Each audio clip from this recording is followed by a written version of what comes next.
question de l'enfant, de l'enfance, de la lutte contre la pauvreté sont toujours des points essentiels de ces objectifs du millénaire. L'enfant et aussi la femme, la mère de l'enfant, qui sont vraiment des points essentiels de ces objectifs du millénaire. Alors les objectifs du millénaire, vous savez que ce sont des objectifs qui ont été donnés à l'horizon 2015.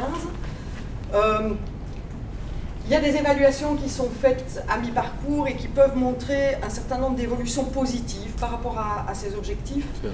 Mais les statistiques cachent souvent des réalités. Et quand on va vers les populations les plus vulnérables, eh bien on se rend compte que les avancées n'ont pas lieu en tant que telles. Et je dirais même que du contraire, plus on a affaire aux populations vulnérables, plus il y a du recul par rapport aux objectifs que l'on s'était donnés au niveau des objectifs du millénaire. Et donc il est important, et c'est ce qu'on fait aujourd'hui au Sénat, de voir les évaluations des objectifs du millénaire à l'horizon 2015, mais aussi de se poser la question de ce qui va se passer après 2015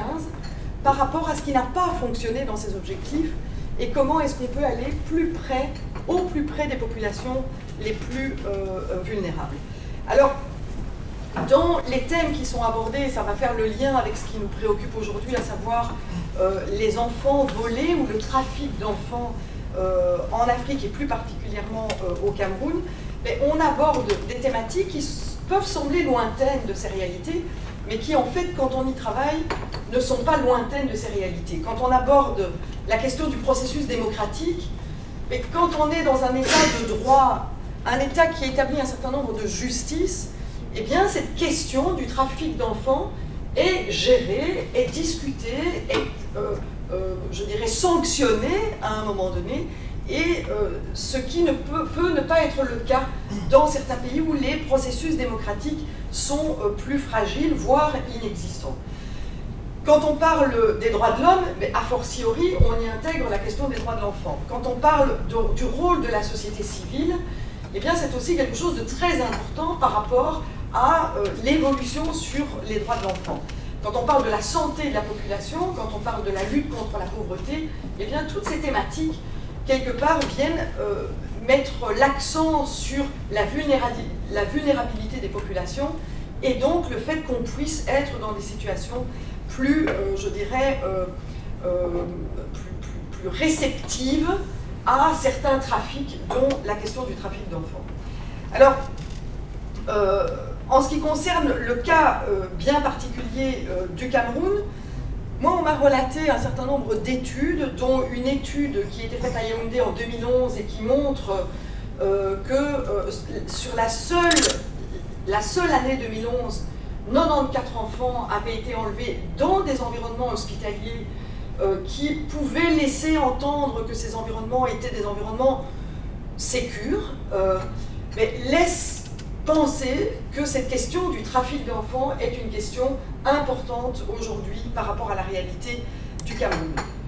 Vers où ces trafics vont, cette étude laisse aussi apparaître différentes filières, des filières d'adoption, qui on pourrait dire c'est dans le moins mauvais des cas, des filières d'exploitation, quelles que soient les exploitations, qui peuvent être les exploitations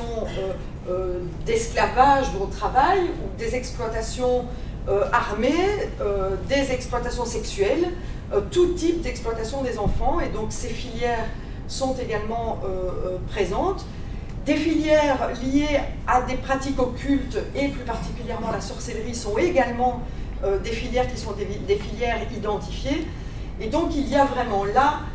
question à se poser, parce qu'il s'agit de choses qui peuvent se passer sur le territoire, bien entendu, camerounais, mais qui peuvent aussi alimenter des réseaux internationaux. Et donc là est notre travail en tant que responsable politique en Belgique, bien entendu, pour sensibiliser à cette question, mais aussi dans les relations que nous avons avec les différents pays, et ce pays en particulier, pour mettre en lumière la question de ce trafic.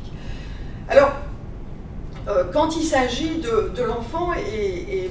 malheureusement l'actualité en Belgique nous montre que l'horreur est toujours possible, Et quand on voit l'infanticide qui a eu lieu il y a à peine quelques jours en Belgique, c'est quelque chose qui nous bouleverse, dans notre réalité d'humain, mais qui nous bouleverse aussi en tant que société. Et il est important que les sociétés puissent s'interroger sur les raisons du mal pour pouvoir y apporter les solutions.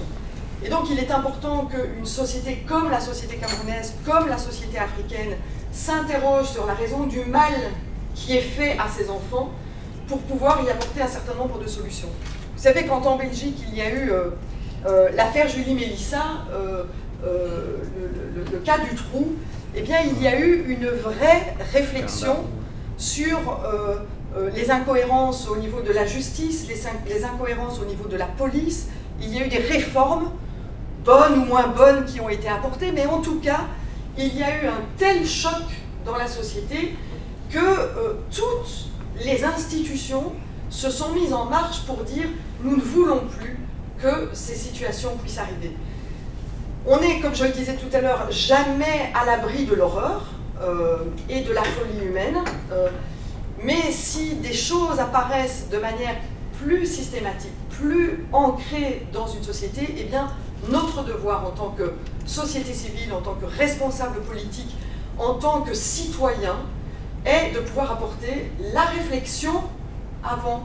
et bien entendu les pistes d'action. Et donc moi, c'est la raison pour laquelle j'ai accepté de participer avec vous à cette réflexion, de porter avec vous un certain nombre de pistes de solutions qui pourraient être des pistes de solutions à la réalité spécifique du Cameroun, mais de manière générale à la réalité des enfants que nous pouvons avoir au travers le monde et des difficultés qui sont vécues par ces enfants. Et je terminerai enfin, en tant que politique, je m'engage à le faire, mais aussi en tant que mère, je trouve que c'est aussi d'une responsabilité de mère que de pouvoir protéger l'enfant que nous mettons au monde. Et l'enfant que nous mettons au monde, c'est le nôtre, mais c'est aussi l'enfant de tous. Et donc nous avons aussi ce devoir de protéger ces enfants.